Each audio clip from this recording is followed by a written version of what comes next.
Viagem na eletricidade.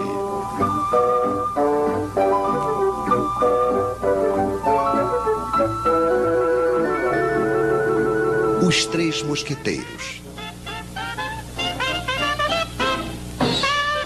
Agora sabemos o que é a eletricidade.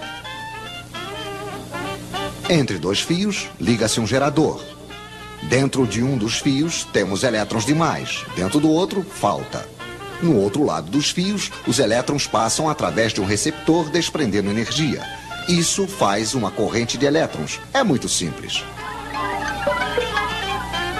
Infelizmente, na prática, não vemos os elétrons. E se vocês quiserem se situar nos circuitos elétricos, precisam de um pouco mais de informação, é claro. Esses senhores vão nos ajudar. O gerador cria entre os dois fios uma diferença de potencial ou tensão.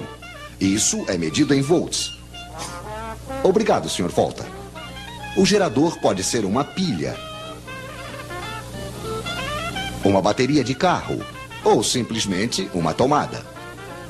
O receptor pode ser uma lâmpada, um ferro de passar, um radiador elétrico, enfim, uma quantidade de aparelhos mais ou menos potentes. A potência se mede em watts, em quilowatts. Obrigado, Sr. Watts.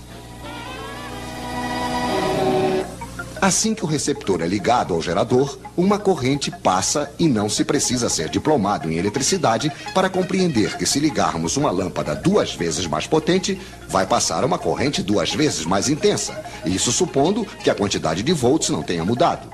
A intensidade da corrente se mede em amperes. Poderíamos medi-la, é claro, mas não é necessário. Conhecemos a voltagem. Está escrito nas pilhas ou nos contadores. Conhecemos a potência, está escrita nos aparelhos. Basta fazer uma pequena divisão. Intensidade em amperes igual a potência em watts dividido pela tensão em volts. Por exemplo, quanto passa de amperes dentro de um radiador de 1500 watts ligado em uma voltagem de 220 volts? Pois é, passará 1500 dividido por 220, que é igual a 6,8 amperes, se não tivermos errado, é claro.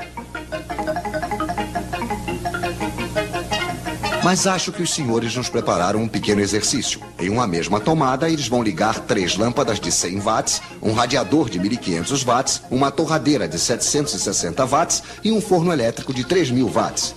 Problema: calculem a intensidade da corrente que vai passar na tomada. Bem, é muito simples. 100 mais 100 mais 100 mais 760 mais 1500 mais 3000. Potência total, 5560 watts. Dividido pela tensão 220, igual, senhores, igual a 25 amperes.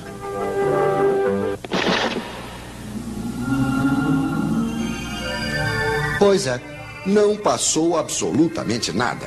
Ou antes, passou tantos amperes que os fios esquentaram, o isolante queimou, a corrente contentíssima, claro, passou diretamente e houve um curto-circuito. Os nossos senhores não conhecem o disjuntor. O nosso radiador esquenta por quê? Porque no interior, a corrente passa em um fio que tem uma certa resistência. Para a resistência dos receptores, precisamos de um quarto mosqueteiro, o Ohm, que se escreve ômega. Obrigado, Sr. Ohm. Poderíamos medir esta resistência, mas também não precisamos, pois é calculada facilmente. Resistência em ohms igual a tensão em volts dividido pela intensidade em amperes.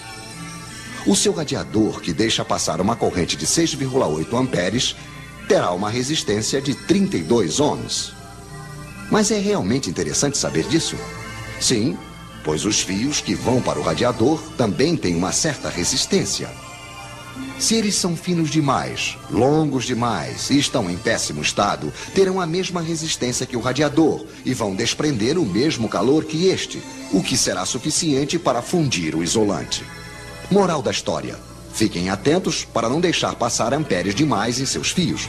Então retenham os nomes dos seus 4 mosqueteiros: watt, ampere, ohm, volt. E se além do mais vocês retiverem sua fórmula, estarão quase diplomados em eletricidade.